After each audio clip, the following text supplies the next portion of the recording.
നമ്മുടെ മാതാപിതാക്കൾ അല്ലാഹു തആല എല്ലാവർക്കും ആഫിയത്തുള്ള ദീർഘായുസ് നൽകി അനുഗ്രഹിക്കുമാറാവട്ടെ. വന്ദരായ സയ്യിദ് അബ്ബാസ് അലി ശിഹാബ് തങ്ങളും ആദരണീയരായ അബൂബക്കർ ഫൈളി മലയമ്മയും അയ്യൂബ് കോളിമാട് BSK തങ്ങൾ അവരൊക്കെ നമ്മുടെ സെൻറ്റർ ലക്ഷ്യമാക്കിക്കൊണ്ട് ഇങ്ങോട്ട് വന്നുകൊണ്ടിരിക്കുന്നു. ആദരണീയനായ വന്ദരായ നമ്മുടെ നായകർ ആലിക്കുട്ടി ഉസ്താദ് ഇവിടെ താഴെ ഇരിക്കുന്നുണ്ട്. തങ്ങൾ ഇവിടെ എത്തിക്കഴിഞ്ഞാൽ ഇൻഷാ അല്ലാഹ് നമ്മുടെ പരിപാടി ഇവിടെ ഔദ്യോഗികമായി തുടക്കം കുറിക്കും. അപ്പം അതിനു മുമ്പ് ഉസ്താദ് അവറുകൾ നിങ്ങൾ പോയി തുടങ്ങിക്കോളൂ എന്ന് പറഞ്ഞപ്പോൾ ഞാനിങ്ങോട്ട് കയറിപ്പോന്നാണ്. ഇനിയും ഉസ്താദിൻ്റെ മുന്നിൽ നിന്നാൽ ഇപ്പോൾ ഉസ്താദ് അവിടുന്ന് ആട്ടുന്ന കരുതിയപ്പോൾ നമുക്കറിയാം കേരളത്തിലെ വർത്തമാനകാല സാഹചര്യം മഹാരഥന്മാരായ അള്ളാഹുവിൻ്റെ ഔലിയാക്കളാൽ കെട്ടിപ്പടുത്ത സമസ്ത കേരള ജംഇയ്യത്തുൽ ഉലമ എന്ന് പറയുന്ന ഒരു വലിയ ആശയാധിഷ്ഠിത ആദർശ പ്രസ്ഥാനത്തിൻ്റെ പ്രവർത്തകരും അതിൻ്റെ പ്രചാരകരുമാണ് നമ്മളൊക്കെ. മഹാനായ വരക്കൽ ബഅലവി മുല്ലക്കോയ തങ്ങളാൽ അസ്ഥിവാരമിട്ട മഹാരഥന്മാരായ ധാരാളം ഉലമാക്കളിലൂടെ പ്രചാരം നേടുകയും മഹാനായ ശംസുൽ ഉലമാ EK അബൂബക്കർ മുസ്ലിയാർ ഖദ്ദസല്ലാഹു സിർറഹുൽ അസീസ് തങ്ങളവറുകളിലൂടെ ജനകീയമായി മാറുകയും ചെയ്ത ഇന്ന് വന്നിരായ സയ്യിദ് ജിഫ്രി മുത്തുക്കോയ തങ്ങളും ഉസ്താദ് ഷെയ്ഖുൽ ജാമിഅ ആലിക്കുട്ടി ഉസ്താദിനാൽ കർമ്മനിരതമായി നിൽക്കുകയും ചെയ്യുന്ന ഒരു പ്രസ്ഥാനമാണ് സമസ്ത കേരള ജംഇയ്യത്തുൽ ഉലമ എന്നുള്ളത്. ഒരു സംഘടന ഒരു പുതിയ പ്രതിഭാസവുമായി കൊണ്ട് കടന്നു വന്നതല്ല, മറിച്ച് നിലവിലുള്ള ആദർശങ്ങളെയും പ്രസ്ഥാനങ്ങളെയും നിലവിലുള്ള പരിശുദ്ധമായ ദീനിൻ്റെ ആദർശത്തെ നിലനിർത്താൻ വേണ്ടി ഒരു സുപ്രഭാതത്തിൽ വന്യരായ ഉലമാക്കളാൽ സ്ഥാപിതമായ ഒരു സംസ്ഥയാണ് ഈ സംഘടന. നമ്മളൊക്കെ അത് മനസ്സിലാക്കിയവരാണ്. അപ്പം അതുകൊണ്ട് തന്നെ ഒരു പുതിയ പ്രസ്ഥാനമായി കടന്നു വരാതെ നിലവിലുള്ള പ്രസ്ഥാനത്തിൻ്റെ ആദർശത്തെ ചോദ്യം ചെയ്യപ്പെടുന്ന രീതിയിലുള്ള പ്രവർത്തനങ്ങളൊക്കെ ചിലയിടങ്ങളിൽ നിന്ന് വരികയും പല രീതിയിലുള്ള വെല്ലുവിളികളാൽ ഉയർന്നു നിൽക്കുകയും ചെയ്ത ഒരു സാഹചര്യത്തിൽ നമുക്കറിയാം കേരളത്തിലെ മുസ്ലിം സമൂഹത്തിൻ്റെ ഇടയിൽ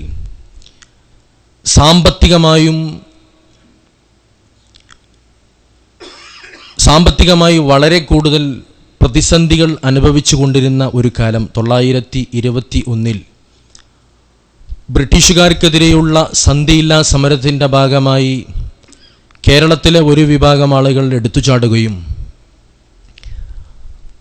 അന്നത്തെ പൊതു ഉലമാക്കളുടെ നിർദ്ദേശങ്ങൾ കാര്യമായി പരിഗണിക്കാതെ അവഗണിച്ചുകൊണ്ട് വാക്ചാതുരിയിലും ആളുകളെ സമൂഹമധ്യത്തിലേക്ക് ഇറക്കിക്കൊണ്ടുവരുന്നതിൽ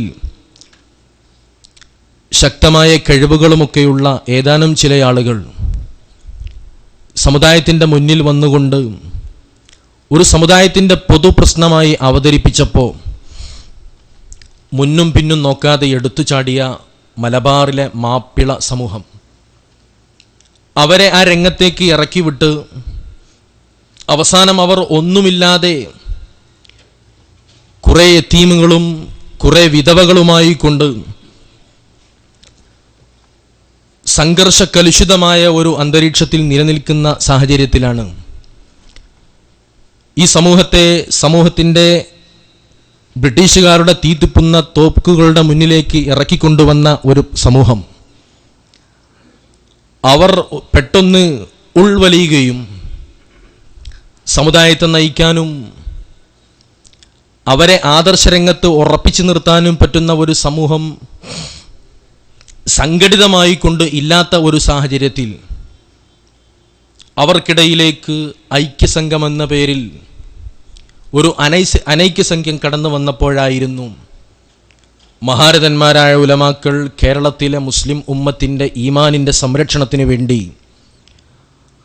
മഹാനായ വരക്കൽ ബാഅലവി മുല്ലക്കോയ തങ്ങൾ ഖദ്ദസല്ലാഹു സിർറഹുൽ അസീസ് തങ്ങളവരുടെ നേതൃത്വത്തിൽ ഇങ്ങനെ ഒരു പ്രസ്ഥാനത്തിന് അവിടെ ബിജാവാബ് നൽകിയത്. അവിടെ നിന്നങ്ങോട്ട് ആദ്യഘട്ടത്തിൽ പ്രതിരോധങ്ങളും, അത് കഴിഞ്ഞ് പ്രചാരണങ്ങളും, അത് കഴിഞ്ഞ്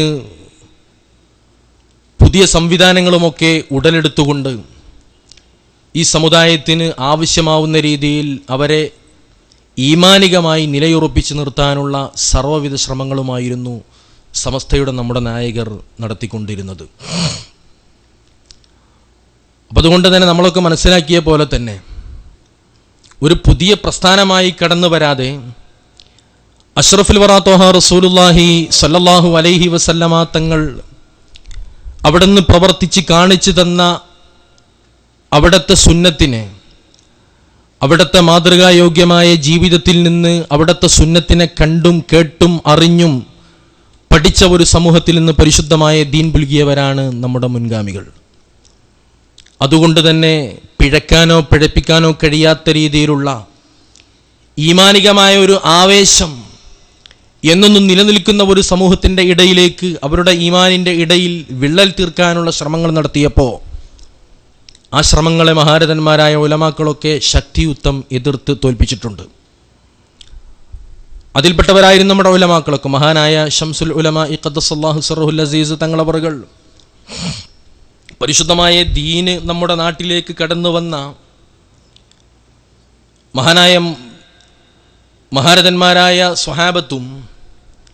സ്വഹാബത്തിൻ്റെ സാന്നിധ്യമില്ലാത്ത ഇടങ്ങളിലൊക്കെ പലപ്പോഴും സൂഫിയാക്കളിലൂടെയുമൊക്കെയാണ് പരിശുദ്ധമായ ഇസ്ലാം നമ്മുടെ നാട്ടിലേക്ക് കടന്നു വന്നത്. നമുക്കറിയാം മഹാനായ ഇന്ത്യയുടെ സുൽത്താൻ എന്ന പേരിൽ പ്രസിദ്ധനായ മഹാനായ ഖാജ മുഈനുദ്ദീൻ ചിശ്തി അജ്മീരി ഖദ്ദസല്ലാഹു സിർറഹുൽ അസീസ് മഹാനവറുകൾ അള്ളാഹുവിൻ്റെ പരിശുദ്ധമായ ദീനിൻ്റെ പ്രചരണത്തിന് വേണ്ടി ഹബീബ് ത്വഹ റസൂലുള്ളാഹി സ്വല്ലല്ലാഹു അലൈഹി വസല്ലമ തങ്ങൾ അവിടുത്തെ നിർദ്ദേശം മാനിച്ചുകൊണ്ട് ഇറാനിൽ നിന്ന് ഇറാഖിലേക്ക് കുടിയേറിപ്പാർത്ത ഗിയാസുദ്ദീൻ എന്ന് പറയുന്ന മഹാനായ ഒരു പണ്ഡിതൻ്റെ, മഹാനായ ഒരു സ്വാലിഹായ വ്യക്തിയുടെ മകനായിക്കൊണ്ടായിരുന്നു മഹാനായ ഖാജ മുഈനുദ്ദീൻ ചിശ്തി അജ്മീരി ഖദ്ദസല്ലാഹു സിർറഹുൽ അസീസ് തങ്ങളവറുകൾ ഭുജാനാഥനാവുന്നത്.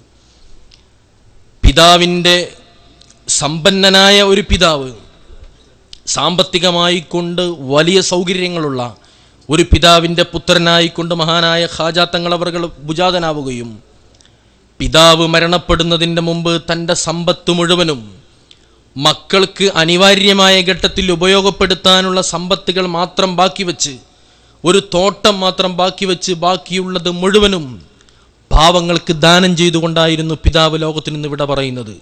മഹാനായ ഖാജ തങ്ങളുടെ പിതാവ് മരണപ്പെടുന്ന സമയത്ത് തൻ്റെ മക്കൾക്ക് ഉപയോഗിക്കാൻ കഴിയുന്ന, അവർക്ക് അത്യാവശ്യമായി കൊണ്ട് ഉപയോഗപ്പെടുത്താൻ കഴിയുന്ന രീതിയിലുള്ള ഒരു വലിയ തോട്ടം മാത്രം ബാക്കി വെച്ച് മഹാനവറുകൾ വിട പറഞ്ഞു. അങ്ങനെ 9-10 പ്രായത്തിൽ നിൽക്കുന്ന മഹാനായ മുഈനുദ്ദീൻ ചിശ്തി അജ്മീരി എന്ന മഹാനായ ഖാജ തങ്ങളവറുകളുടെ ആ ഇളം പ്രായത്തിൽ തന്നെ തോട്ടത്തിലേക്ക് പോവുകയും തോട്ടത്തിലുള്ള പണിക്കാരെ കൊണ്ട് പണിയെടുപ്പിക്കുകയും അവിടുത്തെ കാര്യങ്ങളൊക്കെ നടത്തുകയും ചെയ്യുന്ന സമയത്താണ് ഒരു ദിവസം അദ്ദേഹം തോട്ടത്തിൽ ഇങ്ങനെ വെള്ളം നനച്ചുകൊണ്ടിരിക്കുന്ന സമയത്ത് ഇബ്രാഹിമുൽ മജ്ദൂബ് എന്ന് പറയുന്ന ഒരു വലിയ മജ്ദൂബായ ഒരു സൂഫിയായ ഒരു വലിയായ മഹാനായ പണ്ഡിതൻ ആ തോട്ടത്തിലേക്ക് കടന്നു വരുന്നത്. അദ്ദേഹം കടന്നു വന്ന സമയത്ത് മഹാനായ ഖാജ തങ്ങൾ വെള്ളം നനച്ചുകൊണ്ടിരിക്കുകയാണ്. അപ്പോഴാണ് ശബ്ദം കേട്ട് തിരിഞ്ഞു നോക്കുമ്പോൾ ഇബ്രാഹിമുൽ മജ്ദൂബാണ് കടന്നു വരുന്നത്. ഖാജ തങ്ങൾ മഹാനവറുകളെ സ്വീകരിച്ചുകൊണ്ട് അദ്ദേഹത്തിൻ്റെ അടുക്കലേക്ക് ചെന്നു. കൊച്ചുബാലനാണ്, 9 വയസ്സാണ് അദ്ദേഹത്തിൻ്റെ പ്രായം. അങ്ങനെ ഖാജ തങ്ങൾ ഈ ഷെയ്ഖിൻ്റെ ഇബ്രാഹിം മജ്ദൂബ് തങ്ങളുടെ അടുക്കലേക്ക് ചെന്നപ്പോൾ അദ്ദേഹത്തോട് ഇരിക്കാൻ വേണ്ടി പറഞ്ഞു. തോട്ടത്തിലുള്ള തണലുള്ള ഒരു മരത്തിൻ്റെ ചുവട്ടിൽ ഇരുത്തിക്കൊണ്ട് തോട്ടത്തിൻ്റെ വിവിധ ഭാഗങ്ങളിൽ നിന്ന് നല്ല മധുരമുള്ള കുറേ പഴങ്ങൾ പറിച്ചു കൊണ്ടുവന്നിട്ട് മഹാനവർക്ക് കഴിക്കാൻ വേണ്ടി കൊടുത്തു. മഹാനവറുകൾ ഇബ്രാഹിം മജ്ദൂബ് തങ്ങളവറുകൾ അത് വാങ്ങി. അദ്ദേഹം നന്നായി കഴിച്ചു. ഭക്ഷണമൊക്കെ കഴിച്ച് മനസ്സിന് നല്ല റാഹത്ത് കിട്ടിയതിൻ്റെ ശേഷം തൻ്റെ കയ്യിലുള്ള ഭാണ്ഡത്തിൽ നിന്ന് ഒരു പഴമെടുത്തു. ആ പഴമെടുത്തിട്ട് ഇബ്രാഹിം മജ്ദൂബ് തങ്ങളവറുകൾ തൻ്റെ വായിലിട്ട് നന്നായി ചവച്ചരച്ചു. നന്നായി ചവച്ചിട്ട് അതിൻ്റെ ഒരു ഭാഗം തൻ്റെ വായിൽ നിന്ന് മഹാനായ ഖാജ മുഈനുദ്ദീൻ ചിശ്തി അജ്മീരി ഖദ്ദസല്ലാഹു സിർറുൽ അസീസ് തങ്ങളവറുകളുടെ ആ പിഞ്ചുബാലൻ്റെ വായിലേക്ക് അവിടെ നിന്ന് വെച്ചു കൊടുത്തു. അദ്ദേഹം അതങ്ങനെ ചവച്ചിറക്കി കഴിച്ചു. അതോടുകൂടി അദ്ദേഹത്തിൻ്റെ മനസ്സിൻ്റെ ഉള്ളിൽ, അദ്ദേഹത്തിൻ്റെ ശരീരത്തിൻ്റെ ഉള്ളിൽ പുതിയ പുതിയ ഓർമ്മകൾ, പുതിയ പുതിയ പ്രവർത്തനങ്ങൾ, അദ്ദേഹത്തിൻ്റെ മനസ്സിലും അദ്ദേഹത്തിൻ്റെ ബുദ്ധിയിലുമൊക്കെ പുതിയ പുതിയ ചിന്തകൾ കടന്നു വന്നു. അദ്ദേഹം ഇങ്ങനെ ചിന്തിച്ചു, ഞാൻ എന്തിനാണ് ഇങ്ങനെ ജീവിക്കുന്നത്? എൻ്റെ റബ്ബ് എന്തിനാണ് എന്നെ പടച്ചു വിട്ടിട്ടുള്ളത്? സ്വാലിഹായ ഇബ്രാഹിം മജ്ദൂബ് തങ്ങളവറുകളുടെ, വലിയായ സൂഫിയായ മഹാനവറുകളുടെ ഉമിനീര് തട്ടിയ പഴം ഈ കുഞ്ഞിൻ്റെ വയറ്റിലേക്ക് എത്തിയപ്പോൾ ആ കുഞ്ഞിൻ്റെ ബുദ്ധിയിലും ആ കുഞ്ഞിൻ്റെ മനസ്സിലുമൊക്കെ നന്മയുടെ നാമ്പുകൾ പൊട്ടിവിടരാൻ തുടങ്ങി. ഇതാണ് നമ്മുടെ മഹാന്മാർ. മഹാനായ ത്വഹാ റസൂലുള്ളാഹി സ്വല്ലല്ലാഹു അലൈഹി വസല്ലമ തങ്ങളവിടുന്ന് മദീനയിലൊരു കുഞ്ഞു ജനിച്ചാൽ ആ കുഞ്ഞിന് ആദ്യത്തെ ഭക്ഷണം കൊടുക്കാൻ, മധുരം കൊടുക്കാൻ വേണ്ടി അള്ളാഹുവിൻ്റെ ഹബീബിൻ്റെ മുന്നിലേക്ക് കുഞ്ഞിനെയും എടുത്തുകൊണ്ട് സ്വഹാബത്ത് കടന്നു വരുമായിരുന്നു. നമ്മുടെ നാടുകളിൽ നമ്മൾ ചെയ്യാറുണ്ട്. ഞങ്ങളുടെ പരിസരത്തൊക്കെ പാണക്കാടിന് തൊട്ടടുത്ത പ്രദേശമായതുകൊണ്ട് പലരും പാണക്കാട്ടേക്ക് പോവും. ഇല്ലെങ്കിൽ അവിടെ നിന്ന് വല്ലതും തേനോ അതല്ലെങ്കിൽ ഈത്തപ്പഴമോ ഒക്കെ മന്ത്രിച്ചിട്ട് വാങ്ങും. എന്നിട്ട് ആദ്യം കുഞ്ഞുങ്ങളുടെ വയറ്റിലേക്ക് എത്തുന്നത് സ്വാലിഹീങ്ങളുടെ ഉമിനീര് കലർന്നതായിരിക്കണം.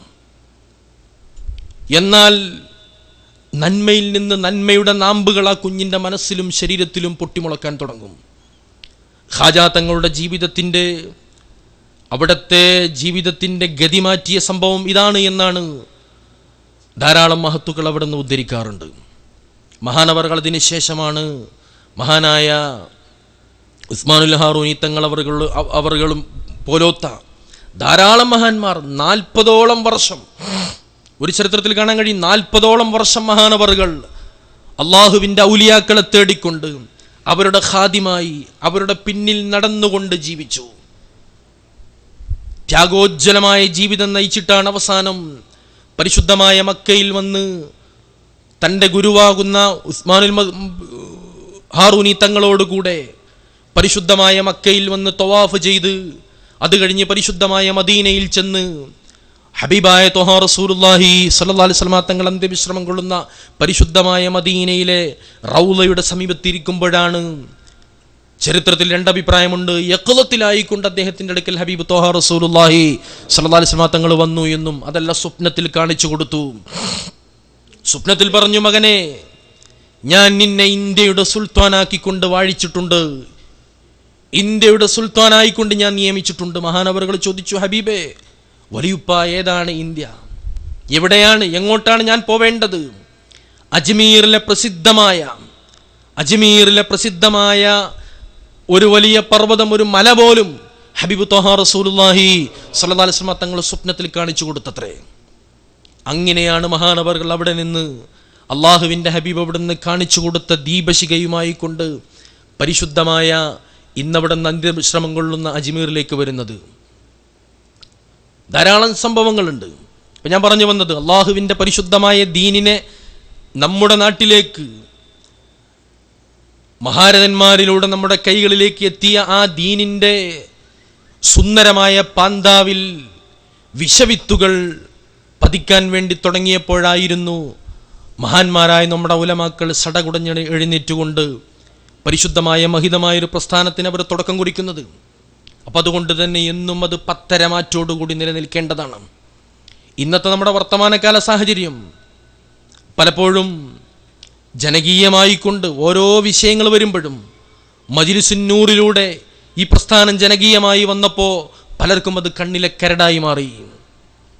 അതുപോലെ തന്നെ മറ്റുള്ള ബോർഡുകളുടെ പാഠ്യപദ്ധതികൾ പഠിപ്പിക്കുന്ന ഒരു സാഹചര്യം കേരളത്തിലെ സമൂഹങ്ങൾ മുഴുവനും ഏറ്റെടുത്തപ്പോൾ ഇസ്ലാം മത വിദ്യാഭ്യാസ ബോർഡിൻ്റെ പുസ്തകം തന്നെ വേണം, സമസ്തയുടെ ആദർശം തന്നെ പഠിപ്പിക്കണം എന്നുള്ള ഒരു ചിന്തയിലേക്ക് സമൂഹം മൊത്തം മാറിയപ്പോൾ അതിനിടയിലും പലർക്കും അതൊരു അസൂയയായിക്കൊണ്ട് മാറിപ്പോയി.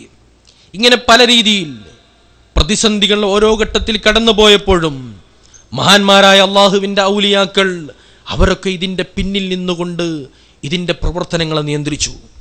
മഹാനായ ശംസുൽ ഉലമാ ഖദ്ദസല്ലാഹു സിർറഹുൽ അസീസ് തങ്ങളവറുകളെ കുറിച്ച് നമ്മൾ എപ്പോഴും കേൾക്കാറുണ്ട്, അവിടുന്ന് എപ്പോഴും പറയാറുണ്ട്, സമസ്ത ഇത് അള്ളാഹുവിൻ്റെ ഔലിയാക്കളാൽ സ്ഥാപിച്ച ഒരു പ്രസ്ഥാനമാണ്. അള്ളാഹുവിൻ്റെ ഔലിയാക്കളാണ് ഇത് സ്ഥാപിച്ചിട്ടുള്ളത്. ഇതിനെ നിയന്ത്രിക്കുന്നതും ഇതിൻ്റെ തീരുമാനങ്ങളും ഇതിൻ്റെ പ്രവർത്തനങ്ങളും ഇതിൻ്റെ ചലനങ്ങളും എല്ലാം നിയന്ത്രിക്കുന്നത് അള്ളാഹുവിൻ്റെ ഔലിയാക്കളാണ്. ഔലിയാക്കളാൽ സ്ഥാപിതമായ ഒരു പ്രസ്ഥാനമാണ് സമസ്ത കേരള ജംഇയ്യത്തുൽ ഉലമ എന്നുള്ളത്. ഔലിയാക്കളും സൂഫിയാക്കളും എന്നും ഈ പ്രസ്ഥാനത്തിൻ്റെ കാവൽക്കാരായിക്കൊണ്ട് അവരെന്നും ഇതിൻ്റെ മുന്നിലും ഇതിൻ്റെ പിന്നിലും ഉണ്ടായിട്ടുണ്ട്. അവരിലൂടെ നിയന്ത്രിക്കപ്പെട്ടു, അവരിലൂടെ പഥേയം നടന്നുപോയി, അവരിലൂടെ ആദർശങ്ങളും പ്രസ്ഥാനങ്ങളും എല്ലാം അവരിലൂടെയാണ് കടന്നുപോയത്. ഓരോ നിയന്ത്രണങ്ങളിലും ഓരോ പ്രവർത്തനങ്ങളിലും ആ അള്ളാഹുവിൻ്റെ മഹാന്മാരുണ്ടായിട്ടുണ്ട്. മഹാനായ ഖുത്ബുസ്സമാൻ സയ്യിദ് അലവി തങ്ങളവറുകളെ അവിടുത്തെ മഖാമ് ഈ പ്രസ്ഥാനത്തിനെ ഏൽപ്പിച്ചപ്പോൾ, ഈ പ്രസ്ഥാനവുമായി ബന്ധപ്പെട്ടൊരു സ്ഥാപനത്തെ ഏൽപ്പിച്ചപ്പോൾ അന്ന് പലരും പറയാറുണ്ടായിരുന്നു, സത്യത്തിൽ അത് ഭൗതികമായ കോടതിയിൽ നിന്നുള്ള ഒരു കൽപ്പനയല്ലാതെ മറിച്ച് മഹാനായ ഖുത്ബുസ്സമാൻ തങ്ങളവറുകൾ തന്നെ അവിടെ നിന്ന് ഏൽപ്പിച്ചു കൊടുത്തതാണ്. അവിടുത്തെ മഖാമ് ആര് ഭരിക്കണമെന്ന്, അവിടുത്തെ മഖാമിൻ്റെ ഇമാറത്ത് ആര് നടത്തണമെന്ന് അത് മഹാനവറുകൾ നിശ്ചയിച്ചതാണ് എന്ന് നമ്മുടെ ഉസ്താദുമാരൊക്കെ പലപ്പോഴും പറയാറുണ്ട്. ഇങ്ങനെ ഓരോ ഘട്ടവും മഹാനായ ശംസുൽ ഉലമാ ഖദ്ദസല്ലാഹു സിർറഹുൽ അസീസ് തങ്ങളവറുകൾ അള്ളാഹുവിൻ്റെ ഔലിയാക്കളുമായി നിരന്തരം ഇടപഴകിക്കൊണ്ട്, നമ്മളൊക്കെ പലപ്പോഴും ചരിത്രത്തിൽ കേൾക്കാറുണ്ട്, മഹാന്മാരായ അള്ളാഹുവിൻ്റെ ഔലിയാക്കൾ അവരൊക്കെ ഒരു സ്വീകാര്യതയ്ക്ക് വേണ്ടി മഹാനായ ഇമാം ബൂസുരി റളിയല്ലാഹു തആല അൻഹു മഹാനവറുകൾ തൻ്റെ ബുർദയുടെ സ്വീകാര്യത അള്ളാഹുവിൻ്റെ ഹബീബ് അത് സ്വീകരിച്ചു എന്ന് മനസ്സിലാക്കാൻ ഹബീബ് ത്വഹാ റസൂലുള്ളാഹി സ്വല്ലല്ലാഹു അലൈഹി വസല്ലം തങ്ങൾ അവിടുത്തെ രചനകളിൽ സ്വപ്നത്തിലായിക്കൊണ്ട് അവിടെ നിന്ന് ഇടപെട്ടു എന്ന് ചരിത്രത്തിലൊക്കെ നമ്മൾ കേൾക്കാറുണ്ട്. ചരിത്രങ്ങളിലൊക്കെ അത് കാണാൻ കഴിയും. റസൂലുള്ളാഹി സ്വല്ലല്ലാഹു അലൈഹി വസല്ലമ തങ്ങളുടെ നേരിട്ടുള്ള ഇടപെടലുകൾ അതിലുണ്ടായിട്ടുണ്ട് എന്നുള്ളത്. അതുകൊണ്ട് തന്നെയാണ് പ്രവാചക ആപ്തവാക്യങ്ങളിൽ അവിടുത്തെ മദ്ഹ് ഗീതങ്ങളിൽ വളരെ പ്രസിദ്ധമാണ് ബുർദ എന്ന പേരിൽ പ്രസിദ്ധമായ ബുർദ. 40 ദിവസം ഒരാൾ കൃത്യമായി കൊണ്ട് ബുർദ ചൊല്ലിക്കഴിഞ്ഞാൽ അള്ളാഹുവിൻ്റെ ഹബീബ് ത്വഹാ റസൂലുള്ളാഹി സ്വല്ലല്ലാഹു അലൈഹി വസല്ലം തങ്ങളെ സ്വപ്നത്തിൽ കാണാൻ കഴിയുമെന്ന് ധാരാളം അനുഭവങ്ങൾ പറയാറുണ്ട്. ധാരാളം സൂഫിയാക്കളായ ഉലമാക്കളൊക്കെ പഠിപ്പിക്കുന്നുണ്ട്.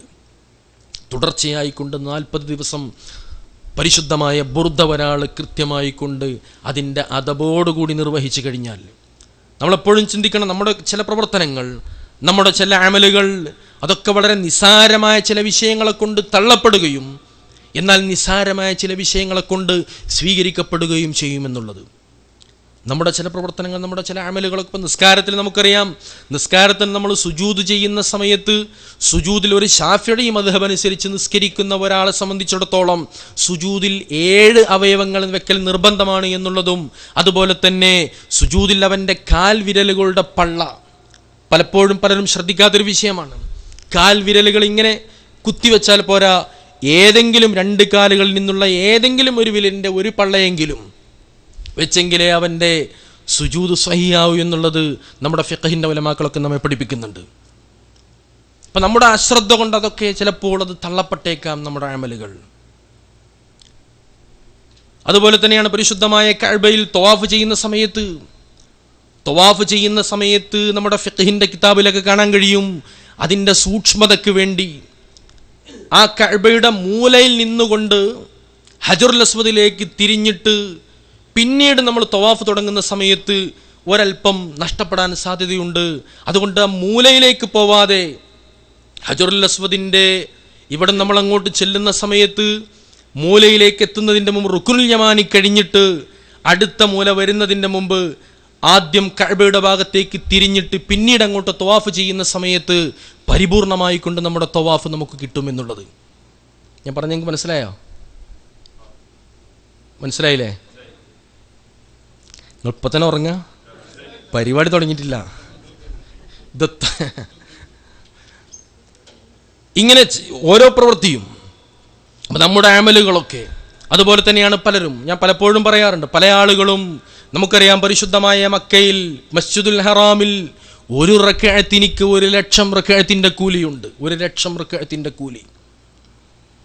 എന്നാൽ പല ആളുകളും പലരും പറയാറുണ്ട്, ഇവിടുന്ന് നേരെ മക്കയിൽ ജിദ്ദയിൽ നിന്ന് അങ്ങോട്ട് മക്കയിലേക്ക് പോവും, നേരെ ചെല്ലും, മത്താഫിലേക്ക് ഇറങ്ങും, തവാഫ് ചെയ്യും, അത് കഴിഞ്ഞ് പിന്നെ മഖാം ഇബ്രാഹിമിൻ്റെ ബേക്കിൽ നിന്ന് 2 റക്അത്ത് നിസ്കരിക്കും, നിസ്കാരം കഴിഞ്ഞ് സഅയും ചെയ്ത് മുടിയും മുറിച്ചിട്ട് ഏറ്റവും 10 റിയാലിന് ഏത് വണ്ടിയാണോ എവിടെ നിന്ന് കിട്ടാനുള്ളത് അത് നോക്കിയിട്ട് പെട്ടെന്ന് പുറത്തേക്ക് ഇറങ്ങും. സത്യത്തിൽ ഇവിടെ നമ്മൾ കഴിയുന്ന സമയത്ത് നമ്മുടെ എത്ര ആളുകൾ, ലക്ഷക്കണക്കിന് ആളുകൾ ലോകത്തിൻ്റെ നാനാഭാഗത്ത് നിന്ന് പരിശുദ്ധമായി ഭൂമിയിലെത്താനൊക്കെ വേണ്ടി എത്ര കൊതിക്കുന്നവരുണ്ട്. മഹാനായ ത്വഹ റസൂലുള്ളാഹി സ്വല്ലല്ലാഹു അലൈഹി വസല്ലം തങ്ങളുടെ ഒരു ദുആ പഠിപ്പിക്കാറുണ്ട്. അല്ലാഹുമ്മ ജഅലി തൗഫീഖ റഫീഖനാ വസ്വിറാത്തുൽ മുസ്തഖീമ ത്വരീഖനാ. എന്താണ് അല്ലാഹുമ്മ ജഅലി തൗഫീഖ റഫീഖനാ? അല്ലാഹുവേ തൗഫീഖിനെ ഞങ്ങൾക്ക് റഫീഖാക്കി തരണേ. എന്താണ് തൗഫീഖിനെ റഫീഖാക്കുക എന്ന് പറഞ്ഞാൽ? നമ്മുടെ മുന്നിൽ അവസരങ്ങൾ വരുന്ന സമയത്ത് ആ അവസരങ്ങളെ ഉപയോഗപ്പെടുത്താനുള്ള സാഹചര്യങ്ങൾ ഉണ്ടാവണം. അവസരങ്ങൾ ഉപയോഗപ്പെടുത്തുക എന്ന് പറഞ്ഞാൽ എല്ലാ ആഴ്ചയും ലീവാണ്, എല്ലാ ആഴ്ചയിലും വെള്ളിയാഴ്ച ദിവസം ലീവാണ്.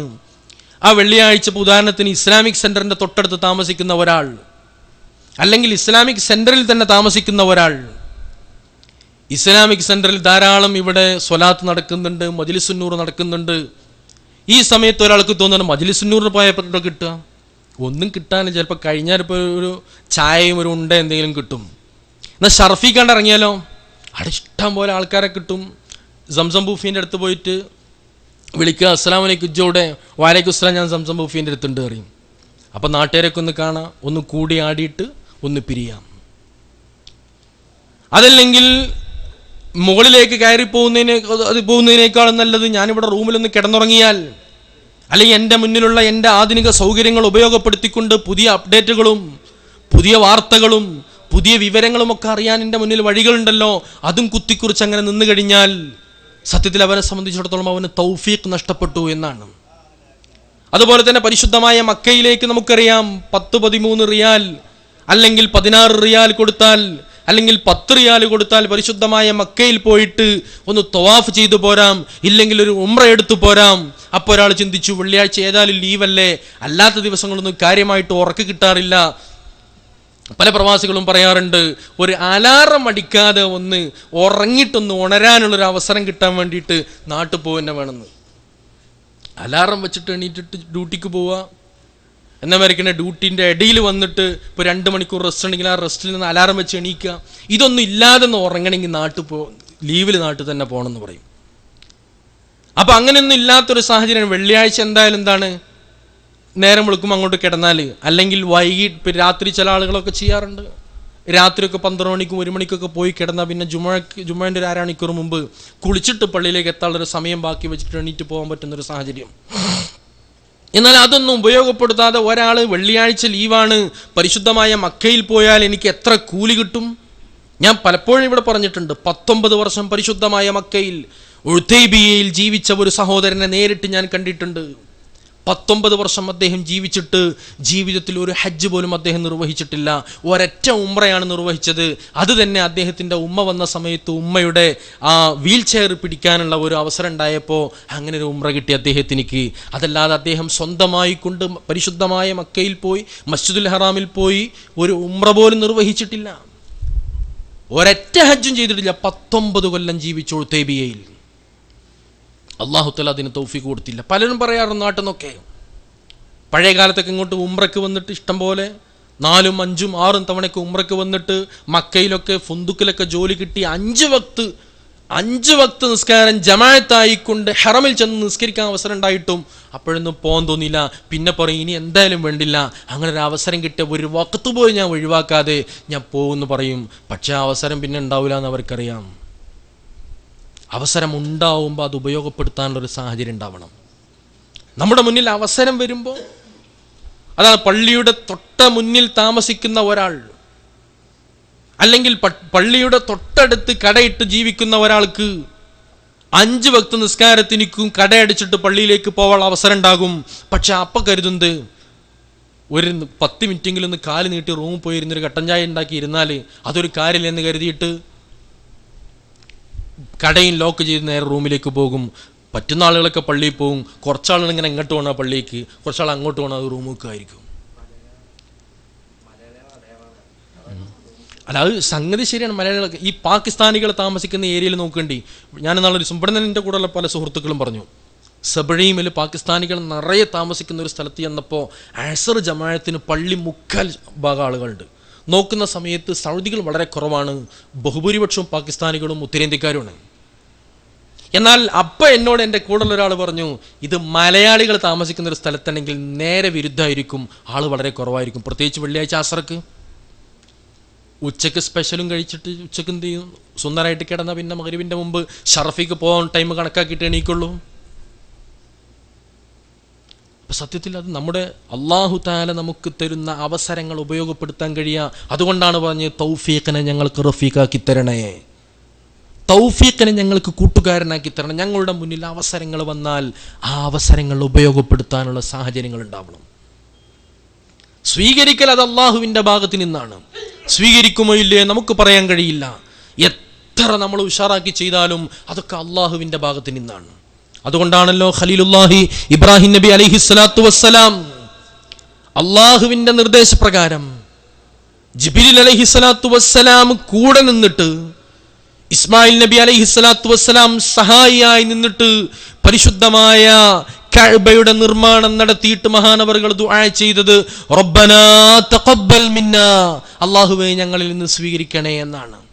അള്ളാഹുവിൻ്റെ നിർദ്ദേശപ്രകാരം ജിബ്രീൽ അലൈഹിസ്സലാത്തു വസ്സലാമിൻ്റെ മേൽനോട്ടത്തിൽ ഇസ്മായിൽ നബി അലൈഹിസ്സലാത്തു വസ്സലാമിൻ്റെ സഹായത്തോടുകൂടി നിർമ്മിച്ചപ്പോഴും ഇത് അള്ളാഹ് സ്വീകരിക്കുമോ ഇല്ലയോ നമുക്ക് പറയാൻ കഴിയില്ല.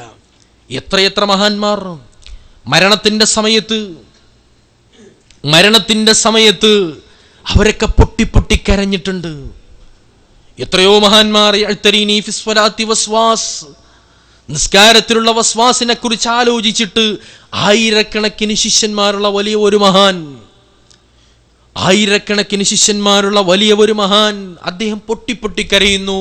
ഉസ്താദേ, നിങ്ങൾ എന്തിനാണ് കരയുന്നത് എന്ന് ചോദിച്ചപ്പോ മഹാനവറുകൾ പറഞ്ഞത് അഴ്ത്തരീനി ഫിസ്വലാത്തി വസ്വാസ്, നിസ്കാരത്തിലുള്ള വസ്വാസ് അതെന്നെ വല്ലാതെ ആശങ്കയിലാക്കുന്നു. നിസ്കാരത്തിൽ എന്താണ് വസ്വാസ്? സുജൂദിൽ കിടന്ന് സുബ്ഹാന റബ്ബിയൽ അഅ്ലാ വബിഹംദിഹി എന്ന് ചൊല്ലുന്ന സമയത്ത് എൻ്റെ മനസ്സിൽ മറ്റ് ചില ചിന്തകളൊക്കെ കടന്നു വരാറുണ്ട്. അതുപോലെ തന്നെ അല്ലാഹുവിൻ്റെ മുന്നിൽ വജ്ജഹ്തു വജ്ഹിയ ലില്ലദീ ഫത്തറസ് സമാവാതി വൽ അർള ഹനീഫൻ മുസ്ലിമൻ വമാ അന മിനൽ മുശ്രിക്കീൻ ഇന്ന സ്വലാത്തി വനുസുകി വമഹ്യായ വമമാതി ലില്ലാഹി റബ്ബിൽ ആലമീൻ. അല്ലാഹുവേ, ഞാനിതാ നിന്നിലേക്ക് മുന്നിടുന്നു.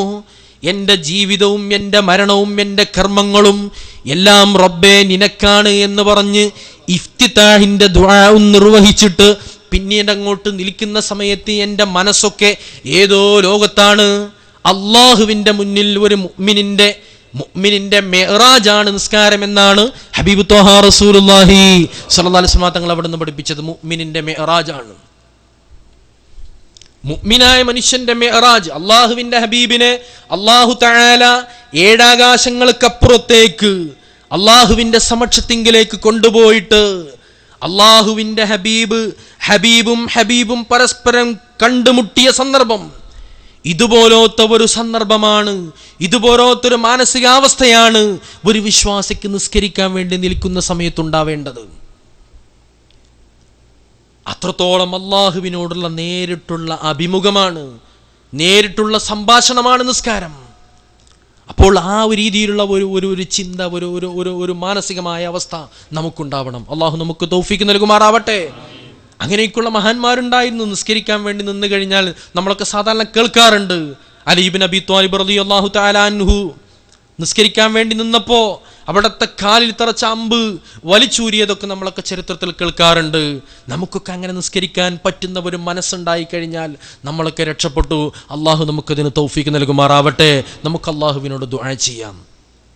അതിന് മഹാന്മാർ പറഞ്ഞത്, അത് ചെയ്യാനുള്ള മനസ്സ് നന്നാക്കാൻ, നമ്മുടെ മനസ്സിനെ നമ്മുടെ നിയന്ത്രണത്തിലേക്ക് കൊണ്ടുവരാൻ, നമ്മൾ ഇച്ഛിക്കുന്നിടത്തേക്ക് മനസ്സിനെ കൊണ്ടുവരാൻ, നമ്മുടെ ശരീരത്തിൻ്റെ താല്പര്യങ്ങൾക്കനുസരിച്ച്, നമ്മുടെ മനസ്സിൻ്റെ താല്പര്യങ്ങൾക്കനുസരിച്ച് ശരീരത്തെയും ശരീരത്തിൻ്റെ താല്പര്യങ്ങൾക്കനുസരിച്ച് മനസ്സിനെയും കൊണ്ടുപോകാൻ സമ്മതിക്കാതെ ഇലാഹിയായ ചിന്തകളിലേക്ക് നമ്മുടെ മനസ്സിനെ നമുക്ക് കൊണ്ടുപോകാൻ കഴിഞ്ഞാൽ തീർച്ചയായിട്ടും നമുക്ക് രക്ഷപ്പെടാൻ കഴിയും. അള്ളാഹു തൗഫീക്ക് ചെയ്യുമാറാവട്ടെ. അതിനെന്താണ്? അതിന് മഹാന്മാർ പറഞ്ഞത്, ഒന്ന് കുറഞ്ഞ ഭക്ഷണം കഴിക്കാം. ഏറ്റവും വലിയ ഷർത്ത് അതിന് പറഞ്ഞത് ഹലാലായ ഭക്ഷണമാണ്. ഹലാലായ ഭക്ഷണം നമ്മൾ കഴിക്കുന്നത് പരിപൂർണമായി കൊണ്ട് ഹലാലാണ് എന്ന് നമുക്ക് ബോധ്യമുണ്ടെങ്കിൽ, ഹലാലായ ഭക്ഷണം നമ്മൾ അറിയാതെ നമ്മുടെ വയറ്റിലേക്ക് എത്തിയാൽ പോലും അത് വിപരീത ഫലമുണ്ടാക്കുമെന്ന് മഹാന്മാർ പഠിപ്പിച്ചിട്ടുണ്ട്. ചരിത്രങ്ങളൊക്കെ കാണാൻ കഴിയും. ഹജ്ജാജ് ഇബ്നു യൂസുഫിൻ്റെ കാലഘട്ടത്തിൽ, ഹജ്ജാജ് നമുക്കറിയാം പരിശുദ്ധമായ ദീനിന് അദ്ദേഹം പല ഉപകാരങ്ങൾ ചെയ്തിട്ടുണ്ടെങ്കിലും വളരെ ക്രൂരമായ രീതിയിലുള്ള അള്ളാഹുവിൻ്റെ മഹാന്മാരായ സ്വഹാബത്തിനെയൊക്കെ ശക്തമായ രീതിയിൽ സ്വഹാബത്തിനെ കൊല്ലാനും പരിശുദ്ധമായ ദീനിൻ്റെ പല സ്തംഭങ്ങളെ നശിപ്പിക്കാനുമൊക്കെ അദ്ദേഹം ശ്രമിച്ചിട്ടുണ്ട്. ഹജ്ജാജ് ഇബ്നു യൂസുഫ് അദ്ദേഹം കുറേ നന്മകളും ചെയ്തിട്ടുണ്ട്. അതുകൊണ്ടാണ് ഹജ്ജാജ് ഒരിക്കലൊരു ചെറുപ്പക്കാരൻ, അദ്ദേഹം ഇങ്ങനെ ഒരു അരുവിയുടെ തൊട്ടടുത്തിലൂടെ ഒരു വെള്ളക്കെട്ടിൻ്റെ അടുക്കിലൂടെ ഇങ്ങനെ നടന്നു പോകുമ്പോൾ ഒരാൾ കണ്ടു വെള്ളത്തിലിങ്ങനെ മുങ്ങിത്താഴുന്നു. വെള്ളത്തിലിങ്ങനെ മുങ്ങിത്താഴ് കണ്ടപ്പോൾ ആരായാലും നമ്മൾ നീന്തറിയുന്ന ആളാണെങ്കിൽ വേഗം ചെയ്യും, എടുത്ത് ചാടിയിട്ട് ആളെ രക്ഷപ്പെടുത്തും. അങ്ങനെ ഇദ്ദേഹം വെള്ളത്തിലൊരാൾ മുങ്ങിത്താഴ്ന്ന് കണ്ടപ്പോൾ ചെറുപ്പക്കാരൻ വേഗം വെള്ളത്തിലേക്ക് എടുത്ത് ചാടി. വെള്ളത്തിലേക്ക് എടുത്ത് ചാടിയിട്ട് ആളെ രക്ഷപ്പെടുത്തി തോളിലിട്ട് കരയിൽ കൊണ്ടുവന്ന് കിടത്തിയപ്പോൾ ഈ രക്ഷപ്പെട്ട ആൾ ചോദിച്ചു, നിനക്കെന്താണ് സമ്മാനം വേണ്ടത്, പിന്നെ എന്താ വേണ്ടതെന്ന് ചോദിച്ചോ എന്ന് പറഞ്ഞു. അപ്പോൾ ഇദ്ദേഹം ഇങ്ങനെ മുഖത്ത് നോക്കിയിട്ട് അങ്ങനെ ഒരു കാര്യമായ സമ്മാനം തരാൻ പറ്റുന്നൊരു സാഹചര്യം ഒന്നും കാണുന്നില്ല. അപ്പം അദ്ദേഹം പറഞ്ഞു, ഞാൻ അതൊന്നും പ്രതീക്ഷിച്ചിട്ടില്ല എന്ന് പറഞ്ഞു. ഞാൻ ആരാണെന്ന് എനിക്കറിയുമോ എന്ന് ചോദിച്ചു. പറഞ്ഞു, അതെനിക്കറിയില്ല എന്ന് പറഞ്ഞു. ഞാൻ ഹജ്ജാജ് ഇബ്നു യൂസുഫാണെന്ന് പറഞ്ഞു. രക്ഷപ്പെട്ട ആൾ, വെള്ളത്തിൽ മുങ്ങിത്താഴ്ന്ന ആൾ. വെള്ളത്തിൽ മുങ്ങിത്താഴുന്ന ആൾ പറഞ്ഞ ഹജ്ജാജ് ഇബ്നു യൂസുഫ് എന്ന് പറഞ്ഞാൽ ഭരണാധികാരിയാണ്. ഒരു ഭരണാധികാരിയെ അദ്ദേഹത്തിൻ്റെ ജീവൻ രക്ഷപ്പെടുത്തി കഴിഞ്ഞാൽ കൈ നിറയെ സമ്മാനങ്ങൾ കിട്ടുമല്ലോ. അപ്പം ഈ ചെറുപ്പക്കാരൻ പറഞ്ഞു, എന്നാൽ എനിക്ക് ഒരു ഉപകാരം ചെയ്യണം. എന്താണ് വേണ്ടത്? നിങ്ങൾ ആരായി വെള്ളത്തിൽ നിന്ന് രക്ഷപ്പെടുത്തി എന്ന് ചോദിച്ചാൽ ഞാൻ നിങ്ങളെ രക്ഷപ്പെടുത്തി നിങ്ങൾ പറയരുത്, എനിക്കതാണ് വേണ്ടത്, എനിക്ക് സമ്മാനമൊന്നും വേണ്ട. കാരണം നമ്മൾ പറയല്ലോ, ചങ്ങായി ആരാ ചങ്ങാനെ വലിച്ചോടുന്നു, അതാണ് അങ്ങനെയാണ് പോയിക്കോട്ടെ എന്ന് പറയില്ലേ. അപ്പം അങ്ങനെ ഈ ചരിത്രത്തിൽ പിന്നീട് ആരെങ്കിലും ചോദിക്കും, ഹജ്ജാജിനെ അന്ന് ആ വെള്ളത്തിൽ നിന്ന് ആരെ രക്ഷപ്പെടുത്തി എന്ന് പറയുമ്പോൾ എൻ്റെ പേര് നിങ്ങൾ പറഞ്ഞു പോകരുത്. രാജാവിനെ രക്ഷപ്പെടുത്തിയിട്ട് അത്രത്തോളം ക്രൂരമായി ചെയ്തിട്ടുണ്ട്. ആ ഹജ്ജാജ് ഇബ്നു യൂസുഫ് തൻ്റെ കാലഘട്ടത്തിൽ തനിക്കെതിരെ അന്നത്തെ ഉലമാക്കൾ ദുആ ചെയ്യുമെന്ന് കരുതിയിട്ട് അവരെ കൊണ്ട് ശുബ്ഹത്തിൻ്റെ മുതൽ ഹറാമിൻ്റെ മുതലൊക്കെ അവരെ കൊണ്ട് കഴിപ്പിച്ചിരുന്നു എന്ന് ചരിത്രത്തിൽ കാണാൻ കഴിയും. ഹറാമിൻ്റെ മുതൽ കഴിച്ചാൽ ദുആക്ക് ഉത്തരം കിട്ടാൻ പണിയാണ്. നമ്മുടെ കേരളത്തിൽ നമ്മളെ ആളുകൾ ധാരാളം ദുആ ചെയ്തുകൊണ്ടിരിക്കുന്നു. അള്ളാഹു റഹ്മത്തിൻ്റെ മഴ നൽകുമാറാവട്ടെ. നിങ്ങളെ കേട്ടുണ്ടാക്കും മഹാനായ മമ്പറും സയ്യിദ് ഖുതുബുസ്സമാൻ സയ്യിദ് അവറുകൾ ഞങ്ങളുടെ പരിസരങ്ങളിലൊക്കെ മഴയ്ക്ക് വേണ്ടി മഴയില്ലെങ്കിൽ മമ്പുറത്തെ ആ മക്കാമിൻ്റെ തൊട്ടടുത്തുള്ള മൈതാനത്തെ ആ കൊടി അങ്ങോട്ട് എടുത്തിട്ട് കൊടി താഴ്ത്തിയിട്ട് അത് കൊണ്ടുപോയിട്ട് മഴയില്ലാത്ത പ്രദേശങ്ങളിൽ കൊണ്ടുപോയി കെട്ടിക്കഴിഞ്ഞാൽ ശക്തമായ മഴ പെയ്തിരുന്നു. ഉമർ ഖാദിയെക്കുറിച്ച് നിങ്ങൾ കേട്ടിട്ടുണ്ടാകും. മഴയില്ലാത്ത ആളുകൾ വന്നാൽ പല പ്രദേശങ്ങളിൽ നിന്നും ആളുകളൊക്കെ ഞങ്ങളുടെ നാട്ടിൽ മഴയില്ല എന്ന് പറഞ്ഞാൽ മഹാനഗർ അവറുകൾ വന്നിരുന്നു കൊണ്ട് മഴ പെയ്യിപ്പിച്ചിരുന്നു. അവരിന്ന് അങ്ങോട്ട് ദുആ ചെയ്യും. ദുആ കഴിയുന്നതിന് മുമ്പ് മഴ പെയ്യും. മഹാനായ കണ്ണിയത്ത് ഉസ്താദ് അവറുകൾ നിങ്ങളൊക്കെ കേട്ടിട്ടുണ്ടാകും. അദ്ദേഹം മമ്പാടിനടുത്താണെന്ന് എൻ്റെ ഓർമ്മ. പരിപാടിക്ക് ചെന്നു, ദുആ സമ്മേളനത്തിന് ചെന്നു. ആളുകൾ പറഞ്ഞു മഴയില്ലല്ലോ, മഴയ്ക്ക് വേണ്ടി ദുആ ചെയ്യണം, വലിയ ക്ഷാമത്തിലാണ്. മഹാനവറുകൾ കുറച്ചു നേരം ദുആ ചെയ്തു, മഴ പെയ്തില്ല. പറഞ്ഞു അല്ലാഹുവേ മഴ പെയ്തിട്ടില്ലെങ്കിൽ അഹ്മദ് ഇവിടുന്ന് എണീക്കൂല എന്ന് പറഞ്ഞു. മഹാനവറുകൾ അത് പറഞ്ഞതോടുകൂടി കാർമേഘം ഇരുണ്ടുകൂടി ശക്തമായ മഴ പെയ്തു. ഇങ്ങനെ എത്രയെത്ര അനുഭവങ്ങൾ ഞങ്ങളുടെ നാട്ടിൽ, എൻ്റെ മഹലിൽ ഒരു ദുആ സമ്മേളനം ഇപ്പോഴും നടക്കാറുണ്ട്. പഴയ കാര്യങ്ങളിലൊക്കെ എനിക്കൊക്കെ നല്ല ഓർമ്മയുണ്ട്. അന്നൊക്കെ ഞങ്ങളോട് ആളുകൾ പറയും വെങ്കുളം എന്നുള്ള പ്രദേശം, അവിടെ വെങ്കുളത്ത് ദുആ സമ്മേളനം ഉണ്ടെങ്കിൽ ഇൻഷാ അല്ലാഹ് അന്ന് മഴ പെയ്യുമെന്ന് പറയും. ദുആ സമ്മേളനത്തിന് പോകുന്നതിന് മുമ്പ് ആളുകളൊക്കെ പുറത്തെന്തെങ്കിലുമൊക്കെ ചിക്കിയിട്ടിട്ടുണ്ടെങ്കിൽ, ഡ്രസ്സൊക്കെ അലക്കാനിട്ടുണ്ട്, അതൊക്കെ ഉള്ളിൽ എടുത്ത് വെക്കും. കാരണം എന്താണ്, തിരിച്ചു വരുമ്പോഴേക്കും മഴ പെയ്തിട്ടുണ്ടാകും. അങ്ങനെ മഴ നനയാൻ പറ്റാത്ത സാധനങ്ങളൊക്കെ ഇട്ട് മൂടി വെച്ചിട്ടാണ് ദുആക്ക് പോവാറുള്ളത്. പായൊക്കെ പിടിച്ചിട്ട് പോകും. മഹാനായ കോയക്കുട്ടി ഉസ്താദ് അവറുകൾ സമസ്തയുടെ പ്രസിഡന്റായിരുന്ന, അള്ളാഹു അവിടുത്തെ ദറജ ഉയർത്തി കൊടുക്കുമാറാവട്ടെ. മഹാനവറുകളെ പോലത്തെ ഉസ്താദുമാരൊക്കെ വരും. രാത്രി 12 മണിക്ക് ശേഷമാണ് പരിപാടി തുടങ്ങൽ തന്നെ. പരിപാടി തുടങ്ങി തിരിച്ചു പോരുന്ന സമയത്ത് മഴ പെയ്തിട്ട്, മഴ കൊണ്ടിട്ട് വിറച്ചുകൊണ്ടാണ് ഞങ്ങളൊക്കെ വീട്ടിലേക്ക് തിരിച്ചു വരാറുള്ളത്. അങ്ങനത്തെ മുസ്തജാബുദ്ദഅവത്തുകളായ ദുആക്ക് ഉത്തരം കിട്ടുന്ന അങ്ങനത്തെ വലിയ വലിയ മഹാന്മാരൊക്കെ ഉണ്ടായിരുന്നു നമ്മുടെ നാടുകളിൽ. ഇപ്പോഴും ഉണ്ടാകും അള്ളാഹുവിൻ്റെ സ്വാലിഹീങ്ങളൊക്കെ. നമുക്ക് കണ്ടെത്താൻ കഴിയാത്ത ആളുകൾ, സ്വാലിഹീങ്ങൾ ഉണ്ടാകും, അള്ളാഹുവിൻ്റെ ഔലിയാക്കൾ ഉണ്ടാകും. ഈ ദുനിയാവിൻ്റെ നിയന്ത്രണം നമ്മളൊക്കെ കേട്ടിട്ടുണ്ടാകും. ഈ നാട്ടിൽ നമ്മുടെ ദുനിയാവിൽ, അള്ളാഹുവിൻ്റെ ദുനിയാവിലെ ഓരോ കാര്യങ്ങളും നിയന്ത്രിക്കുന്നത് അള്ളാഹുവിൻ്റെ ഔലിയാക്കളാണ്. മഴയും സമുദ്രത്തെയും എല്ലാം നിയന്ത്രിക്കുന്നത്, അതിനൊക്കെ നിയന്ത്രിക്കാൻ പറ്റുന്ന ആളുകളെ, കുറേ ഉദ്യോഗസ്ഥന്മാരെ അള്ളാഹു തആല നിയമിച്ചിട്ടുണ്ട്. അവരാണ് റിജാലുൽ ഗായിബീൻ. നമുക്കറിയാത്ത കുറേ ആളുകൾ, അവരാരാണെന്ന് നമുക്ക് തിരിച്ചറിയാൻ കഴിയില്ല. അവരുടെ വില ചിലപ്പോൾ നമുക്ക് അവരുടെ ജീവിതത്തിൽ നമുക്ക് കാണാൻ, അവരെ കൊണ്ട് കാണാൻ കഴിയില്ല. അത്തരം ആളുകൾ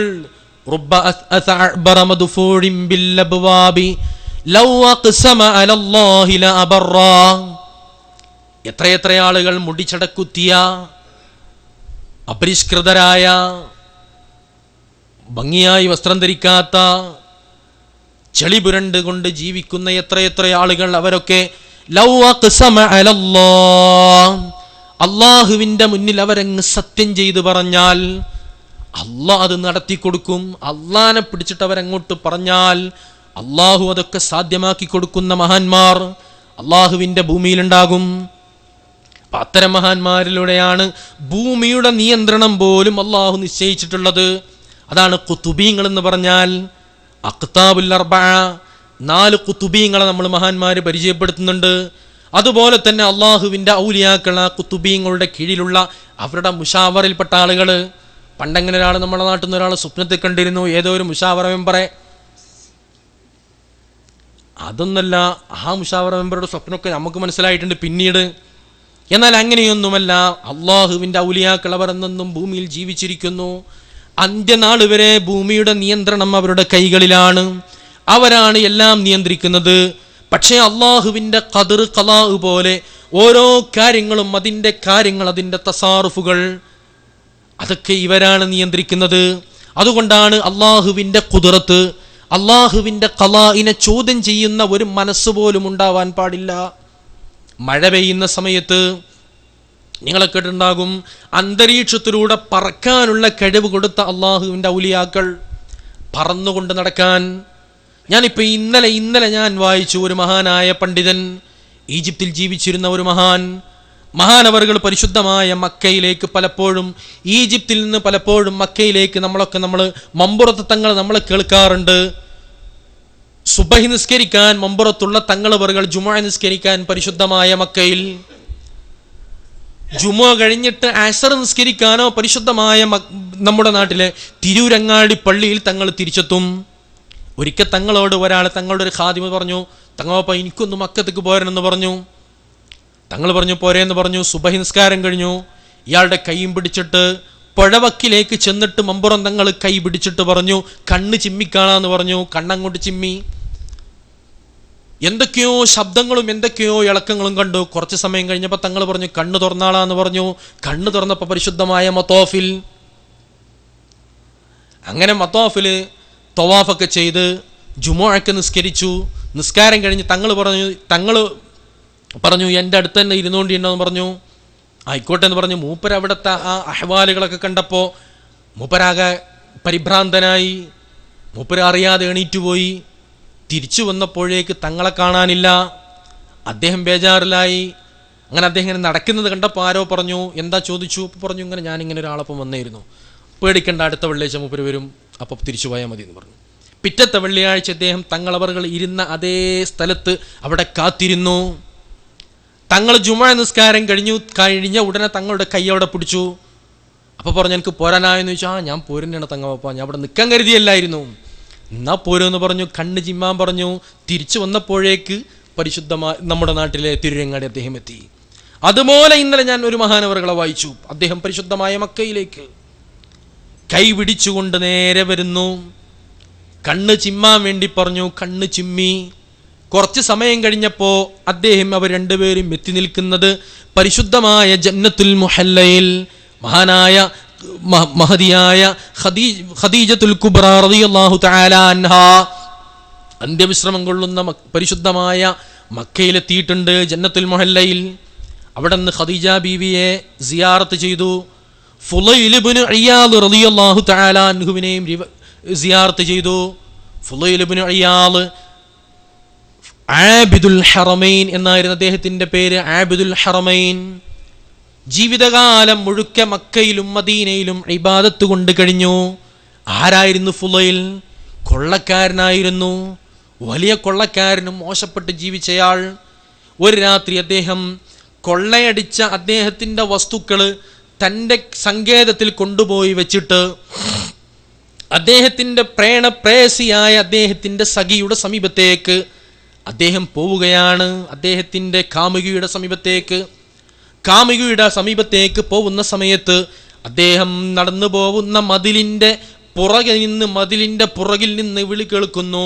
ഒരു പരിശുദ്ധമായ ഖുർആനിലെ ഒരു ആയത്ത്, അലം യഇനില്ലദീന ആമനു അൻ തഖ്ശാ ഖുലൂബഹും ലിദിക്രില്ലാഹ്. വിശ്വാസികൾക്ക് ഇനിയും ഉണരാൻ സമയമായിട്ടില്ലയോ? ഇനിയും ഈ ഉറക്കിൽ നിന്ന് എണീറ്റുകൊണ്ട് ഇനിയും അള്ളാഹുവിനെ കുറിച്ച് ഓർക്കാൻ സമയമായിട്ടില്ലയോ? അള്ളാനെ പേടിക്കാൻ സമയമായിട്ടില്ലയോ എന്നുള്ള പരിശുദ്ധമായ ഖുർആനിലെ വാചകം അങ്ങോട്ട് കേട്ടപ്പോൾ അദ്ദേഹത്തിനും പെട്ടെന്ന് അദ്ദേഹത്തിന്റെ മനസ്സിൽ, അദ്ദേഹത്തിന്റെ ഉള്ളിൽ ഒരു വിസ്ഫോടനം സംഭവിച്ചു. അദ്ദേഹം ആലോചിച്ചു, ശരിയാണല്ലോ, ഞാൻ എന്താണ് ഈ ചെയ്യുന്നത്? ഞാൻ എങ്ങോട്ടാണ് ഈ പോകുന്നത്? അദ്ദേഹത്തിന്റെ മനസ്സിൽ കുറ്റബോധം. തിരിച്ചു പോരുന്ന സമയത്ത് അദ്ദേഹം കുറച്ചാളുകൾ ഇങ്ങനെ വിജനമായ മരുഭൂമിയുടെ വക്കിലൂടെ ഇങ്ങനെ നടന്നു പോരുമ്പോൾ മരുഭൂമിയുടെ അദ്ദേഹം നടക്കുന്ന പ്രദേശത്തിന്റെ തൊട്ടടുത്തുള്ള ടെന്റിൽ നിന്ന് ശബ്ദം കേൾക്കുന്നു. കുറച്ചാളുകൾ സംസാരിക്കുന്നു. അപ്പോൾ ഒരാൾ പറയുന്നുണ്ട്, നമുക്ക് നടക്കാം, ഇനി നമ്മളിങ്ങനെ നിന്നാൽ നേരം വെളുക്കുമ്പോഴേക്ക് നമ്മുടെ ലക്ഷ്യസ്ഥാനത്തെത്താൻ വൈകിപ്പോകും, അതുകൊണ്ട് നമുക്ക് നടക്കാം. അപ്പം മറ്റൊരാൾ പറയുന്നു, നല്ല ശബ്ദത്തിൽ ഒരാൾ പറയുന്നു, എന്താണ് നിങ്ങൾ പറയുന്നത്?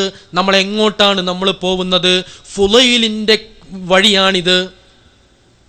ഫുളൈൽ ഇബ്നു ഇയാദ് എന്ന് പറയുന്ന കൊള്ളക്കാരന്റെ വഴിയാണ് നമ്മുടെ മുന്നിലുള്ളത്.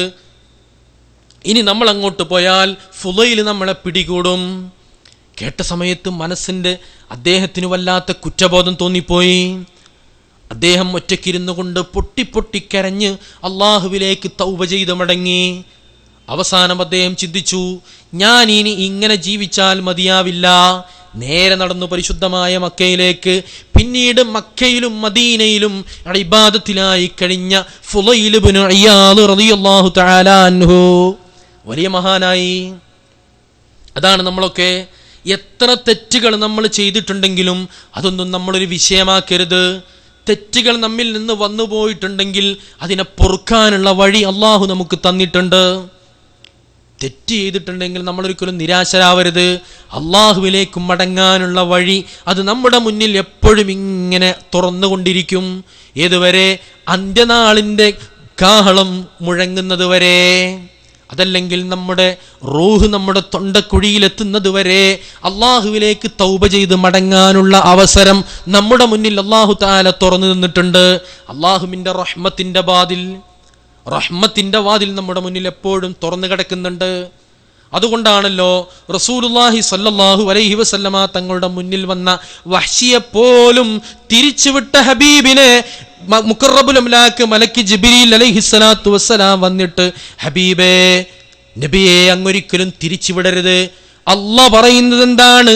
വഹ്ശി ചെയ്തത് കൊടിയ പാതകമാണെങ്കിലും, അങ്ങയുടെ മനസ്സിനെ മുറിപ്പെടുത്തുന്ന രീതിയിലുള്ള പാതകം വഹ്ശിയുടെ ഭാഗത്ത് നിന്ന് വന്നിട്ടുണ്ടെങ്കിലും, ഹബീബേ, നിങ്ങൾ ഒരിക്കലും വഹ്ശിയെ തിരിച്ചുവിടരുത്. അള്ളാഹുവിൻ്റെ ഹബീബിൻ്റെ മുന്നിൽ വന്നുകൊണ്ട് സലാം ചൊല്ലി മടങ്ങിയ വഹ്ശി, മുത്തുനബി സ്വീകരിക്കാൻ തയ്യാറാകാതിരുന്ന വഹ്ശി, അല്ലാഹ് പറയുന്നു, ഖുൽ യാ ഇബാദിയല്ലദീന അസ്റഫു അലാ അൻഫുസിഹിം ലാ തഖ്നതു മിർ റഹ്മത്തില്ലാഹ്.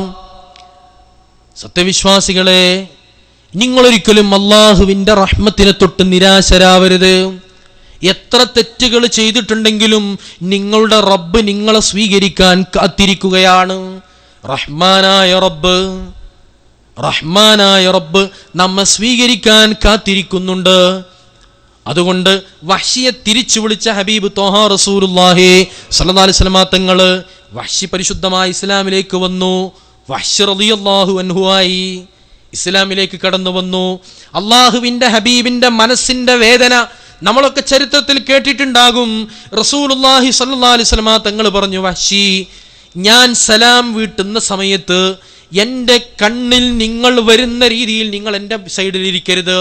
പെട്ടെന്ന് നിങ്ങളുടെ മുഖത്തേക്ക് നോക്കിപ്പോവുന്ന സമയത്ത് ഉഹുദിൻ്റെ രണാങ്കണത്തിൽ കീറി മുറിക്കപ്പെട്ട ശരീരവുമായി കിടക്കുന്ന എൻ്റെ അളാപ്പയുടെ ഹംസത്തുൽ കറാർ റളിയല്ലാഹു തആല അൻഹു, മഹാനവറുകളുടെ എളാപ്പയുടെ, എൻ്റെ കൊച്ചാപ്പയുടെ ശരീരത്തിൻ്റെ ആ രൂപം എൻ്റെ മനസ്സിൽ തെളിഞ്ഞു വരും. ഞാനത് മറക്കാൻ ശ്രമിക്കുകയാണ്. നിങ്ങളെ കാണുമ്പോൾ അതെനിക്ക് ഓർമ്മ വരും. അതുകൊണ്ടാണ് വഹ്ശി പറഞ്ഞത്, എൻ്റെ ജീവിതത്തിൽ ഞാൻ ഒരു കൊടുംപാതകം ചെയ്തിട്ടുണ്ടെങ്കിൽ അതിന് പരിഹാരമായി എന്നെനിക്ക് പറയാൻ കഴിയില്ലെങ്കിലും ഞാനൊരു വലിയ സൽക്രമം ചെയ്തിട്ടുണ്ട്. കള്ളപ്രവാചകനായ മുസൈലിമത്തുൽ കദ്ദാബിൻ്റെ തല ഞാനാണ് എടുത്തത്. മുസൈലിമത്തുൽ കദ്ദാബിൻ്റെ കൊട്ടാരത്തിൻ്റെ മതിൽ ചാടിക്കടന്നിട്ട് കൊട്ടാരത്തിൻ്റെ ഉള്ളിൽ കയറിയിട്ട് തല ഞാൻ എടുത്തിട്ടുണ്ട്. ഹംസ റളിയല്ലാഹു തആല അൻഹുവിൻ്റെ കൊലക്ക് പകരമായില്ലെങ്കിലും എനിക്കൊരു ചെറിയ സമാധാനത്തിന് വേണ്ടി വഹ്ശിയെപ്പോലും അള്ളാഹുവിൻ്റെ ഹബീബ് തിരിച്ചു വിളിച്ചു. എത്ര തെറ്റുകൾ ചെയ്തിട്ടുണ്ടെങ്കിലും അതൊന്നും ഒരു വിഷയമാക്കരുത്. അള്ളാഹുവിലേക്ക് നമ്മൾ തൗബ ചെയ്തിട്ടുണ്ടെങ്കിൽ തൗബയുടെ കവാടം എന്നും നമ്മുടെ മുന്നിൽ അത് തുറക്കപ്പെട്ടിരിക്കും. അള്ളാഹുവിലേക്ക് നമ്മൾ മടങ്ങണം, അള്ളാഹുവിലേക്ക് നമ്മൾ തൗബ ചെയ്യണം. എത്രയോ ആളുകൾ ലോകത്ത്, എത്രയോ മോശപ്പെട്ട് ജീവിച്ച എത്രയോ ആളുകൾ, അവരൊക്കെ പെട്ടെന്നൊരു സുപ്രഭാതത്തിൽ ഒരവസ്ഥയിൽ അവർക്ക് തോന്നിപ്പോയി, ഇനി ഞാനിങ്ങനെ ജീവിച്ചാൽ ശരിയാവൂല, അള്ളാഹുവിലേക്ക് മടങ്ങണ്ടേ, എനിക്കും മരിക്കണ്ടേ, എൻ്റെ മുന്നിലും ഖബർ വരാനുണ്ട്, എനിക്കും മഹ്ശറ വരാനുണ്ട്. ഇങ്ങനെ ഒരു ചിന്ത മനസ്സിലേക്ക് വന്ന സമയത്തൊക്കെ അവർ തെറ്റുകളിൽ നിന്ന് അവർ പിന്മാറിയിട്ടുണ്ട്. നമ്മളും അതുപോലെ നമ്മുടെ മനസ്സിനെ നാം വ്യക്തമാക്കാൻ, നമ്മുടെ മനസ്സിനെ ക്ലിയറാക്കാൻ, നമ്മുടെ മനസ്സിനെ നാം ശുദ്ധമാക്കാൻ ശ്രമിച്ചാൽ തീർച്ചയായിട്ടും നമ്മുടെ മനസ്സിലേക്കും അള്ളാഹുവിൻ്റെ റഹ്മത്തിൻ്റെ നോട്ടമുണ്ടാകും. നമ്മുടെ കണ്ണുകൊണ്ടും റസൂലുള്ളാഹി സ്വല്ലല്ലാഹു അലൈഹി വസല്ലം തങ്ങൾ പറഞ്ഞല്ലോ, മനുഷ്യൻ്റെ ശരീരത്തിൽ പിശാച് അവൻ്റെ രക്തമോടുന്ന സ്ഥലത്തിലൂടെ മുഴുവനും പിശാച് സഞ്ചരിക്കും. പിശാചിൻ്റെ സഞ്ചാരമില്ലാത്ത, പിശാചിൻ്റെ സന്ദർശനമില്ലാത്ത, പിശാചിൻ്റെ സേവനമില്ലാത്ത വല്ല ശരീരങ്ങളുമുണ്ടെങ്കിൽ ആ ശരീരങ്ങളിലുള്ള കണ്ണുകളെ കൊണ്ട് അള്ളാഹുവിൻ്റെ മലക്കൂത്തുസ്സമായിലേക്ക് നോക്കാൻ കഴിയും.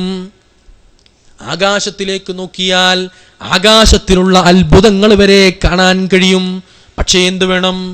പിശാചിൻ്റെ സാന്നിധ്യമില്ലാത്ത മനസ്സും പിശാചിൻ്റെ സാന്നിധ്യമില്ലാത്ത ശരീരവുമാവണം. അള്ളാഹു നമുക്ക് അത്തരം ഒരു നല്ല മനസ്സ് തരുമാറാവട്ടെ.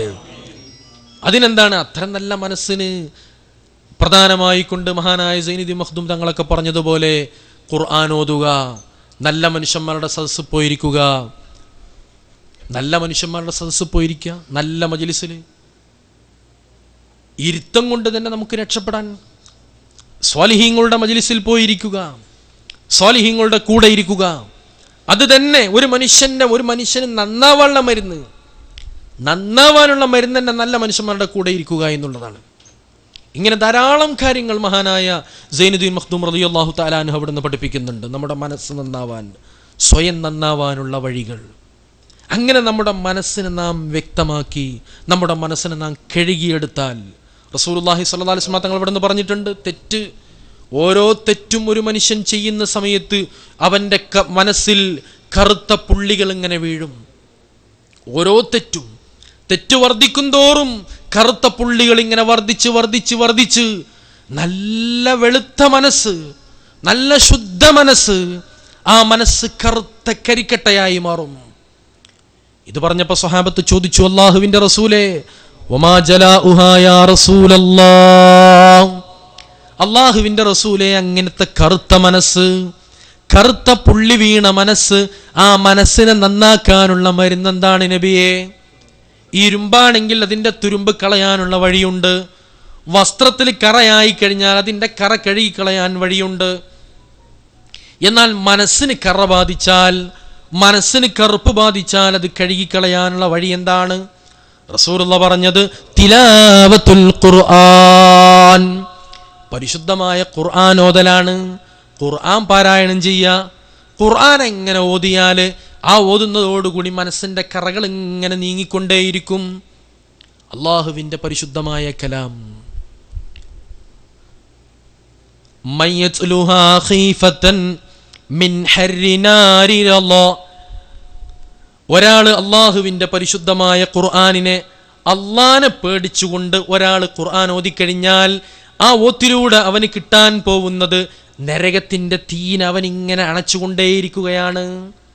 പരിശുദ്ധമായ ഖുർആൻ നമുക്ക് കേടായിക്കൊണ്ട് സാക്ഷി നിൽക്കാതിരിക്കാൻ ഖുർആനുമായുള്ള നമ്മുടെ ബന്ധം, ഖുർആൻ പഠനങ്ങളും ഖുർആൻ പ്രഭാഷണങ്ങളും ഖുർആൻ പരിഭാഷകളും ഒക്കെ മാറ്റിവെച്ചിട്ട് ഖുർആൻ ഓതുക. അർത്ഥം അറിഞ്ഞാലും അറിഞ്ഞില്ലെങ്കിലും. മഹാനായ അഹ്മദ് ഇബ്നു ഹംബൽ റളിയല്ലാഹു തആല അൻഹു മഹാനവറുകൾ പറയുന്നുണ്ട്, ഞാൻ അള്ളാഹുവിനെ സ്വപ്നത്തിൽ കണ്ടു.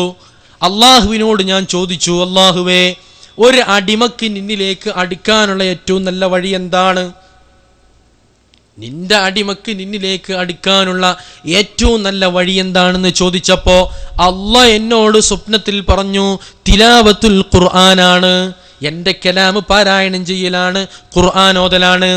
അപ്പൊ ഞാൻ അള്ളാഹിനോട് ചോദിച്ചു, ബിഫഹ്മിൻ ഔ ബിഗൈരി ഫഹ്മിൻ, അള്ളാഹുവേ, അർത്ഥം അറിഞ്ഞ ഓതലാണോ അർത്ഥം അറിയാതെ ഓതലാണോ നല്ലത്?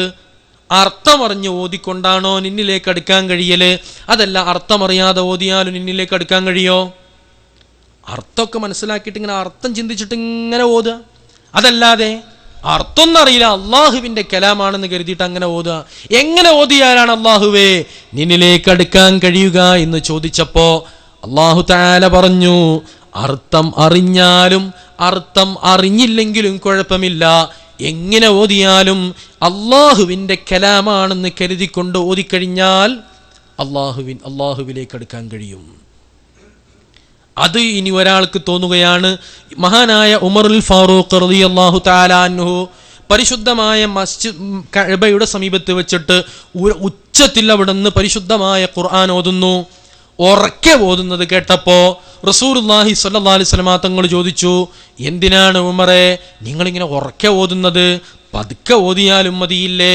ഉമർ റളിയല്ലാഹു തആല അൻഹു പറഞ്ഞു, അസ്ജുറു ബിഹശ്ശൈത്താൻ, ഞാൻ പിശാചിനെ ആട്ടണ്. പിശാച് എന്ന് പറഞ്ഞാൽ നമുക്ക് എന്ത് ചെയ്യും? എപ്പോഴും നമ്മളെ കൂടെ ഉണ്ടാവും. ഇപ്പോൾ ഉദാഹരണത്തിന് ഇപ്പം നിങ്ങൾ ഇവിടെ ഇങ്ങനെ വന്നിരുന്നപ്പോൾ എന്ത് ചെയ്തു? തങ്ങളും വരുന്നും കാണുന്നില്ല, ഇയാളാണ് ഇത് പറഞ്ഞേനെ പറയും ചെയ്യാണ്. ഉസ്താദ് കയറുന്ന അങ്ങനെങ്കിലും ആയിരുന്നു, അതും ഇല്ല. അപ്പം ഇങ്ങനെ ഒരു എന്ത് തല കുറഞ്ഞു നോക്കും. ചിലപ്പോൾ നെറ്റുള്ള ആളുകൾ മൊബൈലിൽ നിന്ന് എടുത്ത് നോക്കും, പുതിയ എന്തെങ്കിലും വന്നിട്ടുണ്ടോ എന്നുള്ളത്. ഞാൻ അതും ഇല്ലെങ്കിലോ ചിലപ്പോൾ ഒന്ന് കണ്ണടച്ച് ഇങ്ങനെ ഇരുന്ന് നോക്കും. ഇങ്ങനെ പല രീതിയിൽ എന്ത് ചെയ്യും? പിശാച് പരമാവധി, പിശാച് എന്ന് പറഞ്ഞതാണല്ലോ പിശാചി എങ്ങനെയൊക്കെ പഴപ്പിക്കാൻ കഴിയുമോ? നിങ്ങൾ കേട്ടില്ലേ, സിദ്ദീഖ് റളിയല്ലാഹു തആല അൻഹുവിനെ പള്ളി കൊണ്ടാക്കി കൊടുത്ത ആളാ. ജമാഅത്ത് നിസ്കരിക്കാൻ വേണ്ടി എന്നും കൃത്യമായി കൊണ്ട് ഇമാമിൻ്റെ കൂടെ തക്ബീറത്തുൽ ഇഹ്റാം കിട്ടുക എന്ന് പറഞ്ഞാൽ അത് വലിയ ഫളുലാണ്. നമ്മളൊക്കെ എപ്പോഴും മനസ്സിലാക്കണം. ജമാഅത്തായിട്ട് എന്ത് ചെയ്യും? നമ്മൾ പള്ളിയിൽ പോയി നിസ്കരിക്കാൻ വേണ്ടി പള്ളിയിൽ പോവും. ഇമാമ് തക്ബീറത്തുൽ ഇഹ്റാം കിട്ടുമ്പോൾ നമ്മൾ എന്ത് ചെയ്യും? പാൻറ് ശരിയാക്കും, മൊബൈൽ സൈലൻ്റ് ആക്കും, സൊഫ് ശരിയാക്കും, അങ്ങോട്ട് തിരിഞ്ഞ് ഇങ്ങോട്ട് തിരിഞ്ഞ് അവിടെ നോക്കി ഇവിടെ നോക്കുമ്പോഴേക്ക് ഇമാം ഫാത്തിഹയൊക്കെ തുടങ്ങിയിട്ടുണ്ടാവും. ഏറ്റവും വലിയ കൂലിയാണ് ഉമർ റളിയല്ലാഹു തആല അൻഹു അവിടുന്ന് ഒരു തോട്ടം, അദ്ദേഹത്തിൻ്റെ ഒരു തോട്ടം പരിശുദ്ധമായ ദീനിന് അദ്ദേഹം വഖഫ് ചെയ്യാൻ ഒരു കാരണം മഹാന്മാർ പറയുന്നുണ്ട്, ചരിത്രങ്ങളിൽ കാണാൻ കഴിയും. ഒരഭിപ്രായത്തിൽ അദ്ദേഹത്തിന് തക്ബീറത്തുൽ ഇഹ്റാം നഷ്ടപ്പെട്ടു എന്നുള്ളതാണ്. സിദ്ദീഖ് റളിയല്ലാഹു തആല അൻഹു എന്നും സുബഹി നിസ്കരിക്കാൻ വേണ്ടി പള്ളിയിൽ പോവും. ഇമാമാകുന്ന ഹബീബ് ത്വഹ റസൂലുള്ളാഹി സ്വല്ലല്ലാഹു അലൈഹി വസല്ലമ തങ്ങളുടെ കൂടെ തക്ബീറത്തുൽ ഇഹ്റാം കിട്ടും. ഫിഖ്ഹിന്റെ കിതാബിലൊക്കെ പ്രത്യേകം പറയുന്നൊരു വിഷയമാണ്, എല്ലാ കർമ്മങ്ങളും ഇമാമ് ചെയ്തതിൻ്റെ ശേഷമേ ചെയ്യാൻ പാടുള്ളൂ. പ്രത്യേകിച്ച് സുജൂദ് വരെ. സുജൂദിൽ നിന്ന് ഇമാം എണീക്കുന്നതിന് മുന്നേ എണീക്കാനൊന്നും പാടില്ല. ചില ആളുകൾ ചിലപ്പോൾ എന്ത് ചെയ്യും, സാധാരണ ഒരാൾക്ക് ചൊല്ലുന്ന ഒരു ശൈലി ഉണ്ടല്ലോ. സാധാരണ ഇപ്പം എന്ത് സുബ്ഹാന റബ്ബിയൽ അഅ്ല, സുബ്ഹാന റബ്ബിയൽ അഅ്ല, സുബ്ഹാന. നമ്മൾ നിസ്കാരത്തിന് ശേഷം, ഫർദ് നിസ്കാരത്തിന് ശേഷം പ്രത്യേകം സുന്നത്തുള്ളൊരു വിഷയമാണെന്ത്? സുബ്ഹാനല്ലാഹ്, അൽഹംദുലില്ലാഹ്, അല്ലാഹു അക്ബർ. അതുപോലെ തന്നെ സുബഹിന്റെ ശേഷം ലാ ഇലാഹ ഇല്ലല്ലാഹു വഹ്ദഹു ലാ ശരീക ലഹു. നിങ്ങളെ തൊള്ളിൽ ഉണ്ണിയപ്പം ഇല്ലാത്തവര് പറഞ്ഞാൽ വേണ്ട, 10 തവണ ചൊല്ലൽ സുന്നത്താണ്, വലിയ കൂലിയാണ്. ഒരു തവണ ചൊല്ലുന്നവന് ഹബീബ് ത്വഹ റസൂലുള്ളാഹി സ്വല്ലല്ലാഹു അലൈഹി വസല്ലം തങ്ങൾ അവന് പറഞ്ഞ എന്താണ്? 10 ഹസനത്ത് അല്ലാഹു കൊടുക്കും, 10 തെറ്റുകൾ അല്ലാഹു തആല പുറത്തു കൊടുക്കും, 10 ദർജ അല്ലാഹു തആല ഉയർത്തി കൊടുക്കും ഒരൊറ്റ തവണ ചൊല്ലിയാൽ. അപ്പൊ ഇതൊക്കെ നമ്മൾ എന്ത് ചെയ്യും? ഇപ്പൊ സുബ്ഹാനല്ലാഹ് ഉദാഹരണത്തിൽ ചൊല്ലൻ എന്ത് ചെയ്യും? നമ്മുടെ നാട്ടിലൊക്കെ സാധാരണ പതിവുണ്ട്. ഇമാമിങ്ങൾ എന്ന് പറഞ്ഞാൽ, ഇമാമിങ്ങളെ സംബന്ധിച്ചിടത്തോളം എന്ന് പറഞ്ഞാൽ, മഅ്മൂമീങ്ങളിൽ ഏറ്റവും ബലഹീനരായ ആളുകൾ ആരാണോ അവരെ പരിഗണിച്ച് നിസ്കരിക്കണം എന്നാണ്. മഹ്സൂരിങ്ങളുടെ ഇമാമല്ലാത്ത, അഥവാ കൃത്യമായി കൊണ്ടൊരു പള്ളിയിൽ 10 ആളുകൾ ജമാഅത്തിന്, ആ 10 ആളല്ലാതെ ഇനി ഒരു മനുഷ്യനും മലായികത്തീങ്ങളല്ലാതെ വരാൻ സാധ്യതയില്ല. അങ്ങനത്തെ ഇമാമാണെങ്കിൽ ഈ 10 ആളും പറയണത്, നിങ്ങൾ ഇന്ന് എന്ത് ചെയ്തോളി, അൽബക്കറി ഓതിക്കോളി, അത് കഴിഞ്ഞിട്ട് എന്ത് നിസാ ഓതിക്കോളി എന്ന് പറഞ്ഞു. എന്നാൽ ഇമാമിന് അത് ഓതാം. അല്ലാത്ത ഇമാമിനെ സംബന്ധിച്ചിടത്തോളം എന്തേ പറ്റുള്ളൂ? ഏറ്റവും ചെറിയ സൂറത്ത്. അത് ഖമീസ് മുഷയ്യത്തിലെ പള്ളിയാണ്, അതുകൊണ്ടാണ് എന്ത് അത്രയും പ്രസിദ്ധമായത്.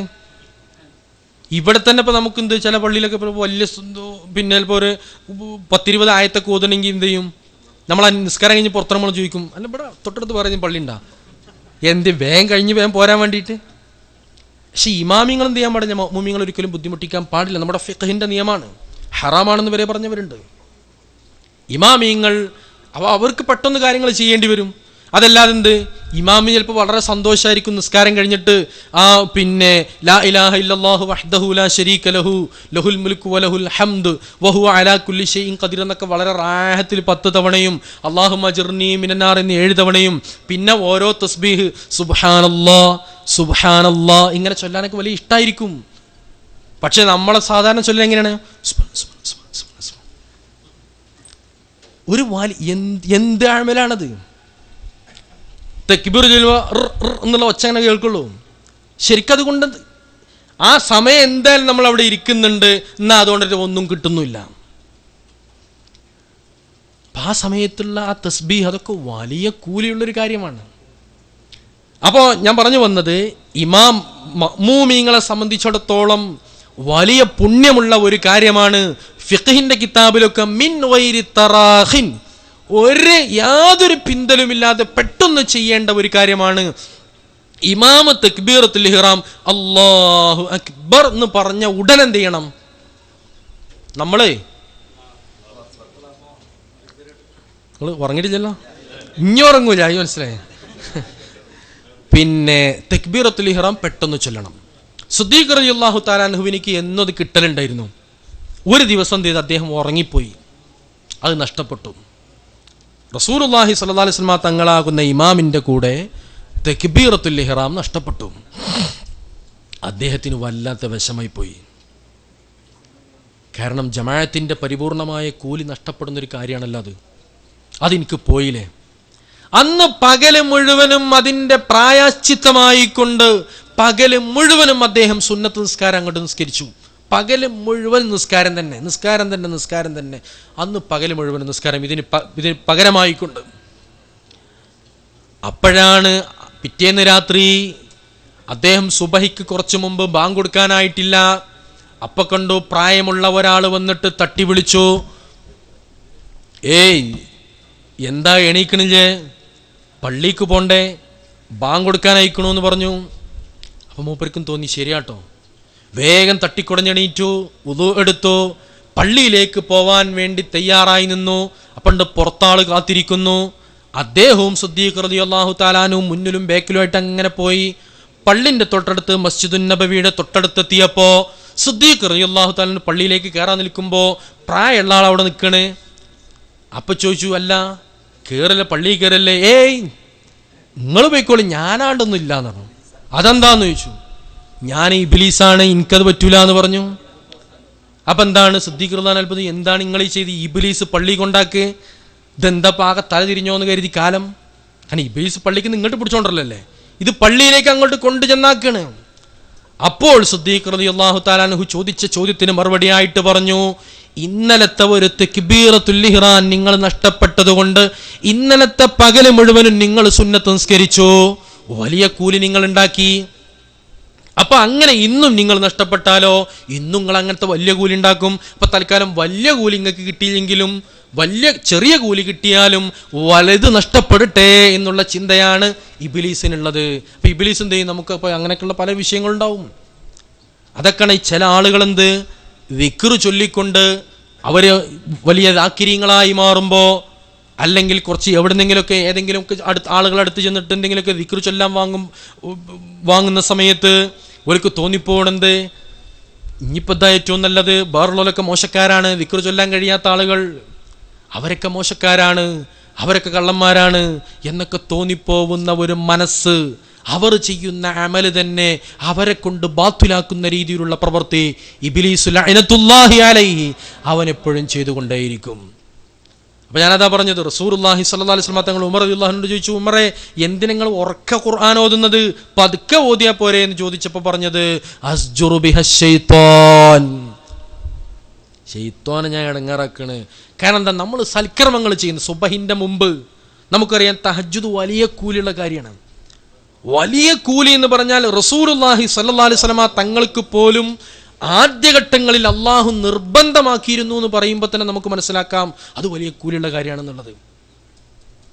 അപ്പം എന്ത് ചെയ്യും, നമ്മൾ തഹജ്ജുദിന്റെ സമയത്തൊക്കെ നമ്മൾ എണീക്കാൻ ബാങ്ക് കൊടുക്കാൻ നോക്കുമ്പോൾ അരമണിക്കൂറുണ്ട്, നഞ്ഞി എണീറ്റാലോ, എണീറ്റിട്ടൊന്ന് ഒളു എടുക്കാമെന്നൊക്കെ കരുതി എന്നുള്ള ചിന്തയോടുകൂടി എണീക്കാൻ വേണ്ടി നിൽക്കുമ്പോൾ എസിക്ക് വല്ലാത്ത തണുപ്പ്. അപ്പോൾ തോന്നിപ്പോവും അരമണിക്കൂറില്ലേ 2 റക്അത്ത് തഹജ്ജുദ് നിസ്കരിക്കാൻ ഒരു 10 മിനിറ്റ് മാക്സിമം, അത് തന്നെ ഏറെയല്ലേ, എന്നാൽ ഒരു 20 മിനിറ്റും കൂടി എന്ത് ചെയ്യാം, ഒന്ന് കിടക്കാമെന്ന് കരുതിയിട്ട് അലാറം ഓഫാക്കിയിട്ട് അങ്ങോട്ട് കിടക്കും. അതോടുകൂടി ചിലപ്പോൾ തഹജ്ജുദും ഉണ്ടാവില്ല, സുബഹി ഉണ്ടാവില്ല. അതാണ് പിശാച്.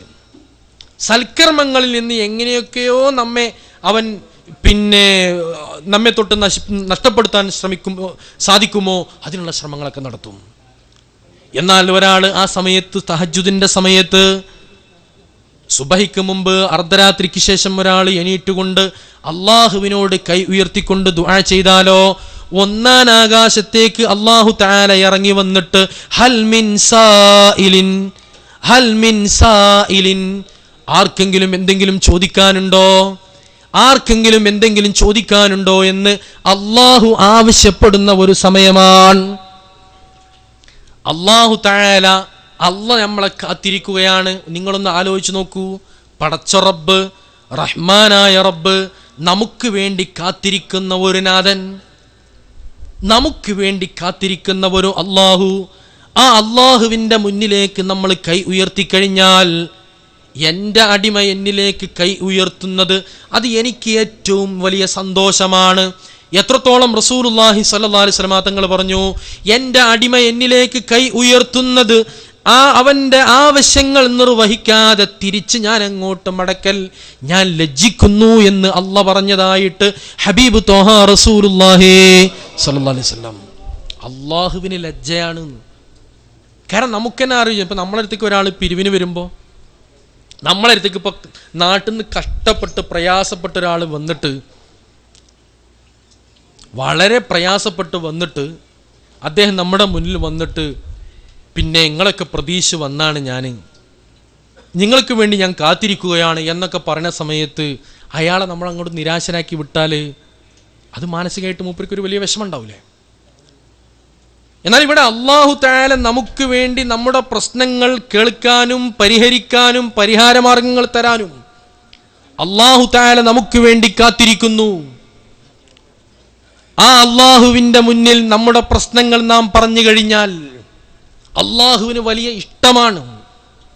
അല്ലാഹുവിനോട് ചോദിക്കുന്നത് അല്ലാഹുവിന് വലിയ ഇഷ്ടമാണ്. അതാണ് പറഞ്ഞത്, അല്ലാഹു തആല മനുഷ്യർ എന്ന് പറഞ്ഞാൽ മനുഷ്യന്മാരോട് ചോദിക്കുന്നത് അവർക്ക് ദേഷ്യമാണ്. എന്നാലോ അല്ലാഹുവോ, അല്ലാഹു തആല അല്ലാഹുവിനോട് ചോദിക്കുന്നത് അല്ലാഹ്ക്ക് ഇഷ്ടമാണെന്നാ. അല്ലാഹുവിൻ്റെ മുന്നിൽ ചെന്നുകൊണ്ട് നമ്മൾ ചോദിക്കുന്നത് അല്ലാഹുവിന് വലിയ ഇഷ്ടമാണ്. ആ ഇഷ്ടമുള്ള അല്ലാഹുവിൻ്റെ മുന്നിലേക്ക് നമുക്ക് കൈ ഉയർത്താൻ പറ്റുന്ന ഏറ്റവും നല്ല സമയമാണ് അർദ്ധരാത്രിക്ക് ശേഷമുള്ള സമയം. അല്ലാഹു തആല അല്ലാഹു അക്ബർ അല്ലാഹു അക്ബർ അല്ലാഹു അക്ബർ ലാ ഇലാഹ ഇല്ലല്ലാഹു അല്ലാഹു അക്ബർ അല്ലാഹു അക്ബർ വലില്ലാഹിൽ ഹംദ്. അൽ ഫാത്തിഹ.